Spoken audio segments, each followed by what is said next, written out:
Hello and welcome to Sports 360, your one-stop destination for all big sporting events across the globe. Here you will get an exact analysis, information and interaction with top athletes. The COVID-19 pandemic has seen Premier League spending dip significantly. The January transfer window, 5 Premier League clubs didn't spend at all, including Chelsea and Leicester, while Liverpool filled their centre-back void. Arsenal cleared their house, while Tottenham, Sheffield United could regret a lack of business, while West Ham spent more than 20 La Liga clubs combined.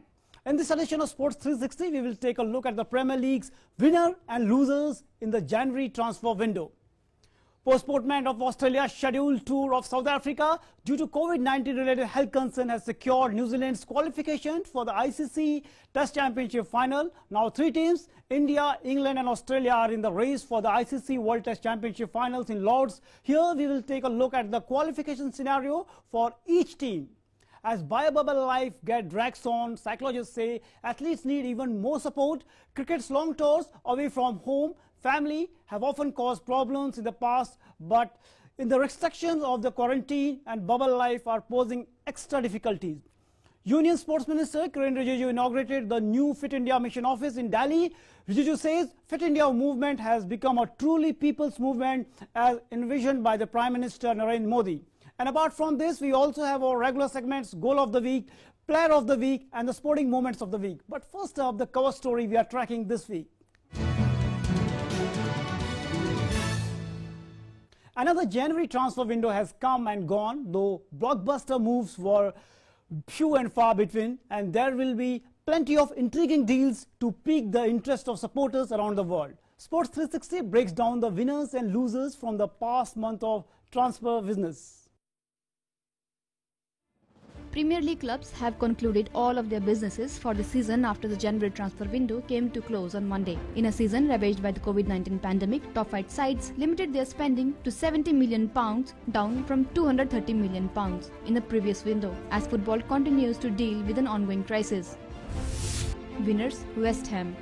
David Moyes has been one of the busiest managers during the January, with plenty of noticeable arrivals and departures from the London Stadium. Hammers made a statement of intent with 2 crucial signings during January. West Ham made Seth Benraham's loan move from Championship side, Brentford's permanent, and also welcomed a fresh face of Manchester United in Jesse Lingard. Winners: Liverpool.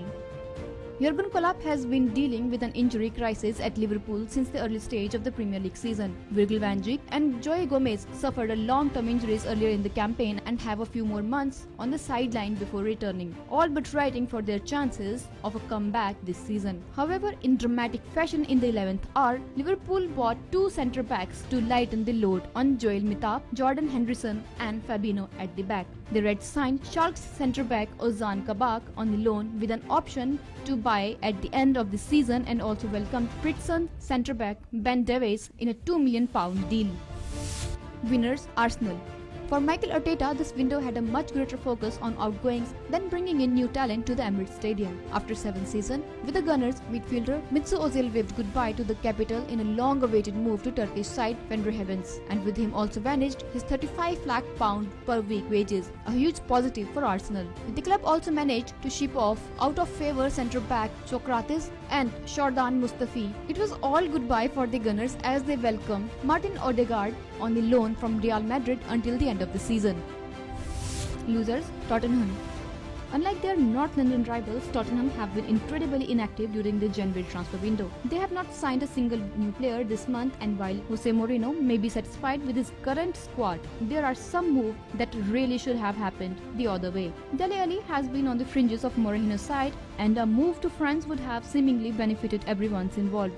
Losers: Newcastle. Steve Bruce has endured a tough few months of scrutiny for his tactic and play style, and his transfer window provides Bruce with a great opportunity to relieve some of the pressure he has been put under and get the fans back on the side. But the clubs have seen just one new face through the door: Joe Willock. The young Arsenal midfielder could prove to be a handy bit of business, but is nowhere a near proven top 5 player yet. Sports Desk, DD India. The latest postponement of the Test series between Australia and South Africa have shaken up the ICC World Test Championship scenario. While India and New Zealand are the first and second teams in the ICC WTC standing, Australia had a chance to qualify for the summit clash had their tour of South Africa gone ahead. However, now Australia's chances stand slim given India's impeccable record at home when they are facing England in a 4-match test series. Sports 360 takes a look at the qualification scenario for each team. New Zealand became the first team to qualify for the final of the inaugural edition of the World Test Championship. The development comes after Australia postponed their tour of South Africa, wherein they were scheduled to play 3 test matches due to COVID-19 fears. Australia's chances of making it to the Lord's final in June have taken a big hit as they have to rely on other results to go their way. As of February 2nd, 2021, India are on top of the World Test Championship table with 71.7% of points. New Zealand, who are at the second spot with 70 PCT, have confirmed their place in the final as they will not drop further after completing their quota of matches in the current WTC cycle. Australia are at the third spot with a PCT of 69.2, but they won't be able to leapfrog New Zealand following the postponement of the 3-test series in South Africa. India and England have their destiny in their own hands as they meet in a 4-test series, which will be the last assignment in the ongoing World Test Championship cycle. For India to qualify, it's a straightforward equation for India. Virat Kohli's men will have to win at least 2 matches out of the upcoming 4 and not lose the other 2 matches of the series. They can qualify even with a 2-1 result against England in the home series. However, if they lose 2 matches, they will be knocked out of the race for the World Test Championship final. India will be through to the WTC final if they win the England series by the following margins: 4-0, 3-0, 3-1, 2-0, 2-1. For England to qualify, England need to win big in the series against India. Joe Root's men need to at least win 3 matches and afford to lose only 1 match. Any of the following series scorelines will see England leapfrogging India and making it to the final: 4-0, 3-0, 3-1. For Australia to qualify, Australia should hope none of the above possibilities become a reality. If the India-England series is drawn, then Australia will go through to the final. Or if India loses more than 2 matches or England doesn't manage to win at least 3 matches, Tim Paine's team will head to Lord's for the final. ICC had restructured the World Test Championship qualification system as they introduced PCT system to determine the standings. The matches that are cancelled or postponed due to COVID-19 will be considered as null and void. Now let's take a look at the points table of the ICC Test Championships. Here, an interesting situation is seen in the World Test Championship points table. India, New Zealand, Australia and England are the top 4 teams here, and New Zealand has already qualified for the final at Lord's, because after the postponement of the Australia tour of South Africa, and New Zealand has already qualified. Now 3 teams are remaining here: India, Australia and England, and the result of the series between India and England will be the crucial factor. If India wins the series by a margin of 2-0, India will qualify, and a big task for the England team. They need to win the series by a margin of 3-0, and the chances of Australia will depend upon the result of the series between India and England. If the series between India and England ends in a draw, then Australia will qualify for the ICC World Test Championship final, and the chances are looking very slim as because India are a dominant force at home in Test cricket. So we can say that interesting situation is here, and the final at Lord's will be a big event in the history of cricket. Now moving to the next story, the sporting world has managed to overcome the COVID-19 pandemic by creating a bio-bubbles. These are sanitized areas that can be accessed only by a certain set of people who are not infected with the virus. From the Indian Premier League to the US Open and the NBA tournaments have taken place in the last year using this strategy. The flip side, however, is the psychological impact it has on the sports person. The bubble entails being confined to the certain areas and limits who one can meet and interact with. Sport has adapted in many ways to these unprecedented times in order to bring fans a viable product during the pandemic. One of these adaptations has been the emergence of biosecure bubbles for competitions or even leagues themselves. But the concept of being constantly locked away in isolation for long periods of time has had its critics. And some of the effects of biosecure bubbles on athletes are starting to emerge. Psychologists have called for better support for cricketers' mental well-being as they head into a second year confined to biosecure bubbles around the world. Cricket's long tours away from home and family have often caused problems in the past, but the restrictions of quarantine and bubble life are posing extra difficulties. When we talk about biobubble in sports, we need to keep in mind the complexities that are involved. To begin with, we are talking about competitive sports. We are talking about professionals who are there to perform at their optimal levels, and we can understand the kind of pressure that brings in to perform at their best all the times. So that's there. Besides that, many of these sports persons, they are playing away from their home. They might be playing in a different state or at times in a different country. And many a times these trips can be for extended periods, maybe for a few weeks or even a few months. And in that case, we need to understand that these sports persons, they are away from their homes, they are away from the environment that they are familiar with, they are no longer with their friends, with the usual support system that they used to have, the family members, the loved ones. And then when we talk all this in context of biobubble, we are talking about a situation where there is a sports person who is away from the home, is there preparing to perform at the optimum level all the time, and then there are restrictions because of the biobubble. And these restrictions are not there only on the field or only on the pitch. They are there in the dressing rooms, they are there in the hotels. So you need to follow those guidelines, those recommendations. England's John Bairstow has said he spent just 6 nights at home in the second half of last year. Indian fast bowler Mohammad Siraj missed his father's funeral after deciding to stay in Australia in quarantine with his teammates in November. Sports psychologists and psychiatrists have warned of the toll being taken on players and said there is a stigma over coming forward, particularly in Asian nations. During these times, they have to rely primarily on technology to communicate or to connect with the world around them. So we can understand that when we are talking about biobubble in sports, we are talking about a complex situation. We are talking about a situation where there is an increase in potential sources of stress, and at the same time we are also talking about a situation where the usual support systems, they might not work that they used to work earlier. So we can expect that in these situations, sport persons are going through a very different kind of a stress, both qualitatively as well as quantitatively. But we need to remember, biobubble is primarily aimed at ensuring the safety of the sports person. So if we keep that fact in mind, then we need to identify the ways in which we can help these sports person deal with this stress using certain additional mechanisms during these times. The aim of a biobubble is to keep cricket teams relatively isolated from the outside world so as to greatly minimize the risk of COVID infection. Players who play high-pressure games have not been getting the opportunity to cool down due to the presence of this bubble. Regular testing is also quite an added load on their shoulders. Sports Desk, DD India.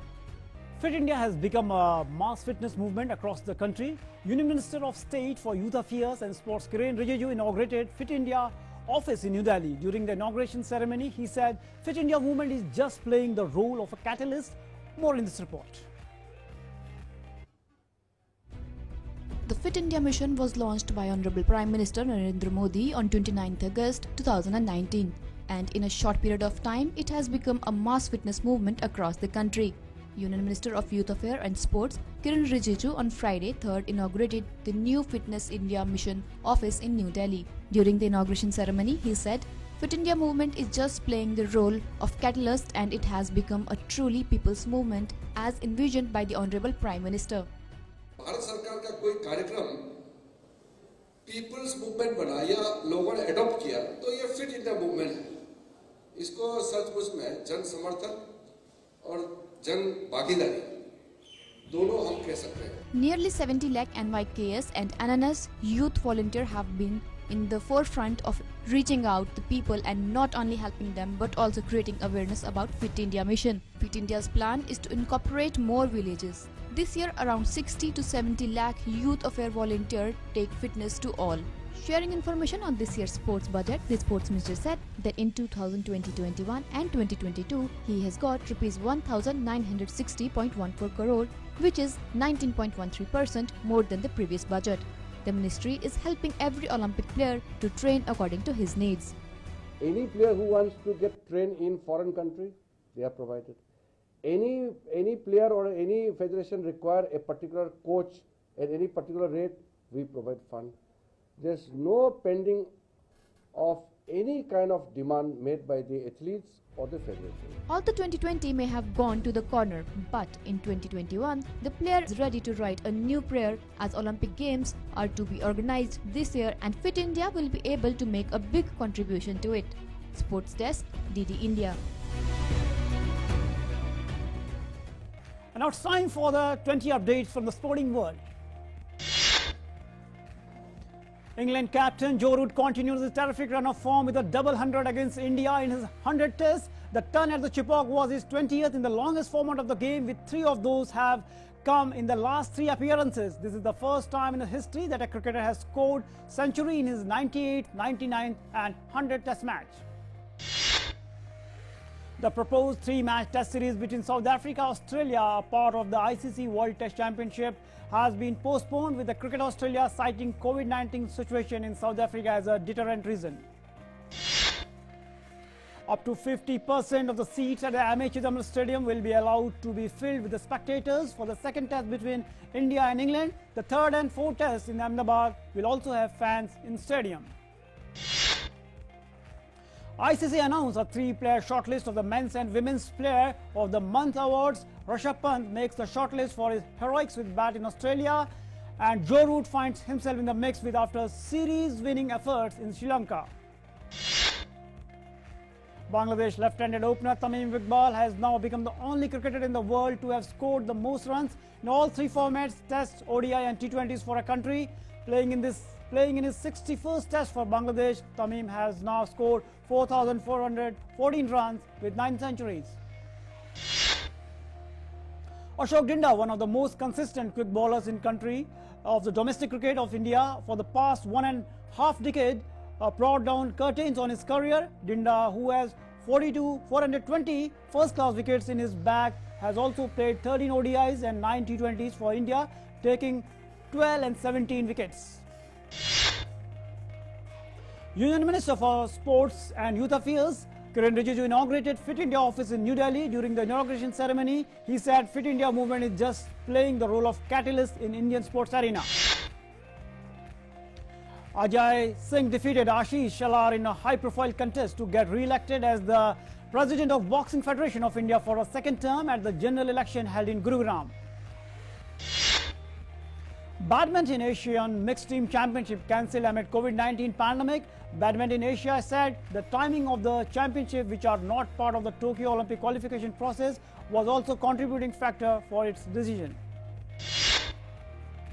England batsman Jack Crawley has been ruled out of the first 2 test matches against India due to wrist injury. Crawley, aged 23, slipped on a marble floor outside the dressing room during training ahead of the 4 test series match against India. Antoine Griezmann led the Barcelona back from the brink as the Catalans beat Granada 5-3 after extra time to reach the Copa del Rey semi-finals. Manchester United equalled their Premier League record win as the Southampton found themselves on the wrong end of a 9-0 scoreline once again. Cristiano Ronaldo scored twice to help Juventus fight back to win 2-1 at the Inter Milan in the first leg of their Italian Cup semi-final. Ronaldo netted a penalty and took advantage of a horrendous defensive error. Real Madrid manager Zinedine Zidane has demanded respect from the journalists and says his side are still in the La Liga title race. Reigning champions Real sit third, 10 points behind leaders Atletico Madrid, but having played a game more. Rafael Nadal has withdrawn from the opening match of the ATP Cup due to back pain. However, he is likely to return to the Spanish team this week.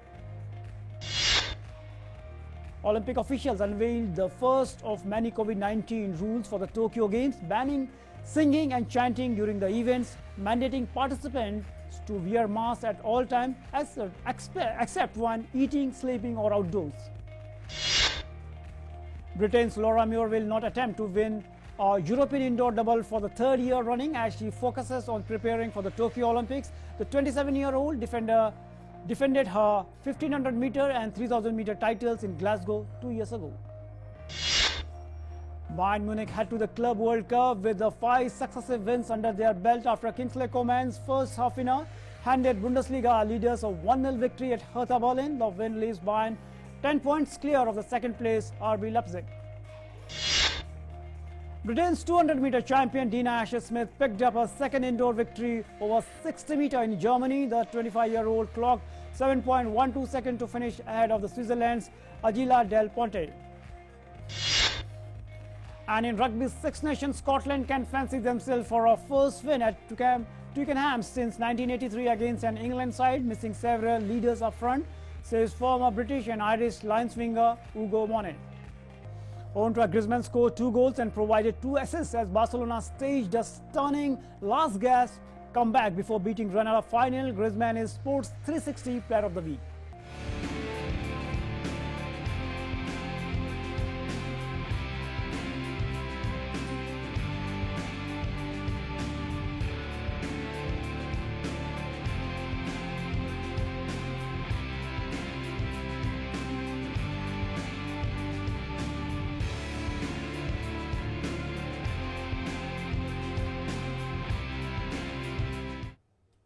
Now it's time for the goal of the week. Pep Guardiola's side go 3 points clear at the top of the Premier League table. Gabriel Jesus opened the scoring after just 3 minutes with a beautiful header. And this is Sports 360 Goal of the Week.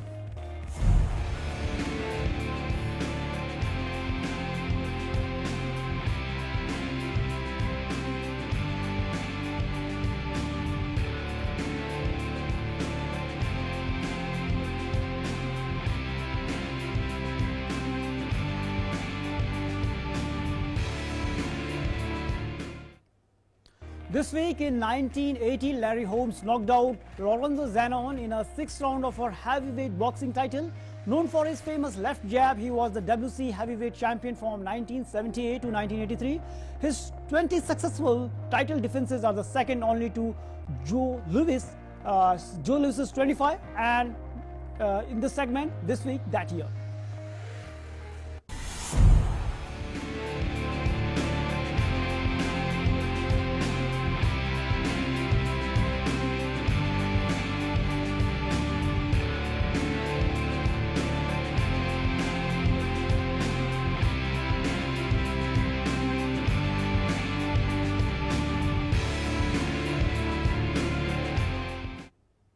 And that's all in this edition of Sports 360. Before we wrap up, we leave you with the images of the time-lapse showing conversion of the Beijing Winter Olympic venues. Namaskar.